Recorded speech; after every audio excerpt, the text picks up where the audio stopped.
Shibganj laboratory স্কুলের পঞ্চম শ্রেণীর বিদায় সংবর্ধনা অনুষ্ঠান। চাঁপাইনবাবগঞ্জ থেকে মোহাম্মদ আব্দুল আওয়ালের পাঠানো ডেস্ক রিপোর্ট। চাঁপাইনবাবগঞ্জ শিবগঞ্জ উপজেলা ল্যাবরেটরি স্কুলের পঞ্চম শ্রেণীর বিদায় সংবর্ধনা ও দোয়া মাহফিল অনুষ্ঠিত হয়েছে। শনিবার সকাল ৮টার সময় কোলাহল কমিউনিটি সেন্টারে শিক্ষার্থীদের পবিত্র কোরআন তেলাওয়াতের মধ্য দিয়ে শুরু হয়।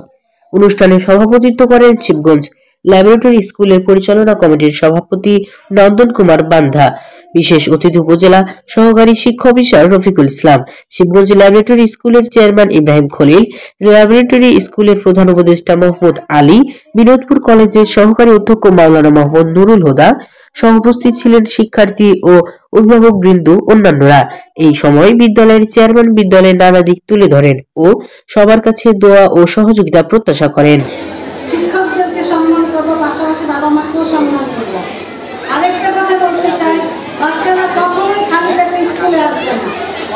অনেক বাবা মাই বাচ্চাদেরকে খালি পেটে স্কুলে পাঠিয়ে দেন। আমি স্বাস্থ্যসম্মত কথা বলছি, বাচ্চাদেরকে অল্প কিছু খাবার হলো বাচ্চাদেরকে খাবার খাইয়ে দিলেন, খালি পেটে বাচ্চাদেরকে কখনোই স্কুলে পাঠাবেন না। অনেক বাবা মাই আছে ঘুমিয়ে থাকে, বাচ্চাদেরকে শুধু খাবার না খেয়ে স্কুলে পাঠিয়ে দেন।